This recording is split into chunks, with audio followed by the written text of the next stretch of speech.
I moved here in Switzerland about 7 months ago. I was in New Orleans before, and I was there for about 12 years. A couple of days into 2009, I woke up. I live about 50 meters from now, and this is on my way to go to school, and I find this, this sign, 3 meters, 4 meters on a pole. And I thought, well, this is interesting, huh? This is kind of interesting. And first of all, I kind of really like the idea that someone at night said, like, this thing has to change. People need to understand that they may be wrong. So at night, he goes up, boom, boom, boom, plug this to the pole, and goes. We never know who it was. That was still unknown in 2012. On the other side, you understand, I live close to there, and every single morning I walk. And I look at this thing. It's like, okay, I understand. I might be wrong. Can we move on, please? So, and I wish, I really wish that this sign was done a couple of years before. I teach finance. I was a banker. I hide that, though, in the same way, pretty much the way you hide it. And a couple of years ago, before that moment, was like 2008, defining moment, at least defining moment for me, Lehman Brothers goes bankrupt. We call it Greek. The word is in Greek. This is the only thing about the Greek crisis. A Greek crisis, this is the only thing that we know. Everything else is not Greek. But what do we know about this? The crisis is a process of transformation where the old system cannot be long, sustained. Important thing for a crisis is that we're going to have some change. That is important. If you have a crisis without change, we have a failure, and clearly that, we don't want to have it. And so what is, I think, things are changing, all right? Things that are changing. And I'm very pleased, I'm very touched by the speaker before, because this is exactly the heart of where I'm trying to go here. This is what I believe was a little bit of the old model. This is the firm in the middle of a network with clear boundaries, so to speak. And it's the companies, which is like this. We are here, you are there. And the firm is there, arm length for the rest of the world. Profits, value maximization. We talk about mission, targets, right? Profit targets. We have a mission. We have a strategy. It's very much, the talk of war, which is not really what I think about that. And we have investors, we have customers, we have everything, a set of people moving around this network, this interesting network. This needs to stop, all right? This needs to stop, and this is where companies are going, and really believe that. This is where companies are going a little bit. We are removing, and companies are really removing the boundaries of their corporation to incorporate as a major stakeholders. Mind, what I mean by this is that we still have customers. They're going to be a little bit less arm length. We have investors, clearly a little bit less arm length. We have communities, and definitely a little bit less arm length. But everything should be in this kind of network in order to co-produce value. All right? And of course, things are really changing, if you think. Look about this. Do you remember a couple of years ago, I like this idea, Twitter. Who uses Twitter over here? Raise your hand. Do you follow me? You'd be really good, because I don't have a Twitter account. So that would be like really spectacular as a thing. 2006, one of the founders of Twitter sends the first Twitter. I'm just sending my thing. Where do they want to go? It was not very clear at the beginning. It was not really clear at the beginning. Do they want to be a social network? Do they want to be a media company? It was not clear. Now, of course, if you don't know where you're going, all streets and all things are going to be bringing you there. And this is exactly what I'm trying to show over here. Believe it or not, until 2011, they did not have a business model. From 2006, very well organized product. Clearly, a lot of you know what I'm talking about, so probably you use it. And yet, until 2011, they did not have a business model. What did they do? They reach out. How? Basically, there was a contest in a magazine on, please, I mean, clearly we are good enough, to create that thing, but we are not really good enough in order to understand how we can make money out of it. Isn't it interesting? They basically come to us and say, hey, can you help us to make money out of you? Really? And you know what? We were happy. We were absolutely happy. Okay? We start writing blogs and stuff. How can we help these people? We really like this tweeting. The world is so much better with this. And we did it. Is it the only example? What about Wikipedia? I constantly try to write something with Wikipedia.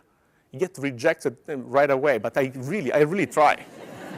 I really try. Not very, very lucky about that.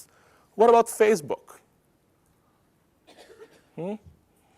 So what I'm trying to say here is that I think Twitter was very good in bringing customers, bringing communities, the tech communities inside the thing, so that instead of inside the circle, inside the network, so that instead of really creation of value, we can really talk about co-creation of value.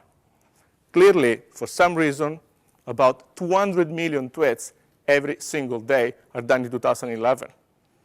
It was clear that this model would not be sustainable without an economic model, and we provide them with the economic model. And this is really the company that I'm looking forward. A company can stretch its boundaries in all possible direction to get customers, to get investors, to get communities, to get medias, to get anybody in order to somehow get in the system and try to co-create value. Do you remember about this? Grameen Bank, right? The bank of the poor, owned by the poor, the bank of the poor. How did it work in 2 seconds? The way it worked was very simple. In India, this person actually, after got the Nobel Prize, would give very little loan for, I would say, Western standard, maybe $50, maybe $40 to buy a cow, to buy something that could be used to some extent as an investment advice, maybe a cellular phone that people could use in order to call people all over the country or outside the country. If we make this, we make very little loans, no collateral, not lengthy things to write, to sign, very simple. And he created an empire out of this. A lot of people were put out of luck, really, out of poverty because of that. How is that? Isn't it great? How that system could work? The system could work only under the hypothesis that all the links were there. That is, we need a community. Surprisingly enough, the actual loan was given almost exclusively to women, because apparently the men would go and drink. I cannot be more like understanding of that. And the loan was kind of public. So everybody else in the community was checking, hey, are you giving back your loan? And the way in which the money was given back was very public as well. People would go physically to repay the debt. How is that a value co-creation? How about bringing different stakeholders inside the business in order to make it more profitable? Now, would your idea would change about this, the importance, how good this business model is, if I tell you that the yield on gross portfolio was higher than 17% since 2002, which is the moment in which this bank was created? That basically says that the interest rate charge was at least 17%. That's pretty impressive. Average return on equity, which is a little bit of a measure of how good of investment it is, in that period was about 12%. So with respect to still profit maximization of value, so to speak, not just for shareholder, for greater constituencies, this is really what was leading in this in particular bank. What about your role of this? And I think what your role is that finally we really have a society that actually can make choices. You can really make choices. Your stomach is pretty full, and we can start making decisions, real decisions. And decisions can be about everything. It's not really, when I talk about stomach, it's not really just about, which kind of food do you want to eat, which is still a good decision, I guess. Which kind of lifestyles you want to have. It's up to you, right? Which kind of, really, how clean you want to be. You want to go to work with an electric car, with a supercar, or just taking Thomas the train. I mean, everything would work as long as you get there. However you actually want to spend your pastime. It could be with a show or a book. Actually, it's the same show. I mean, it's the same thing, all right? It just changes the format. So, whatever you like it, it's there. Or even with respect to something different, which is a little bit more serious. Okay, here we have like a very smiley, beautiful child. Sometimes things were not so smiling. They were like a little bit tougher. This is the first time in the history of the world that some of the people in the world actually can make a choice. And as you can make a choice. So there's really very little that you can blame on anybody else. I mean, we have been very good to blame it to finance. You have to be very good to blame it to Greece, or maybe to the Americans, who definitely spend too much. But you know what? We are getting out of fingers here. It's us. We can make decisions here. If you think that there's like too much carbon emission, don't fly. Seriously. Like, don't fly. Don't blame it on someone else. If you think that some food is not good enough, don't buy it. If you think that, let's say, there are companies, and let me forget about names, all right? Forget about names.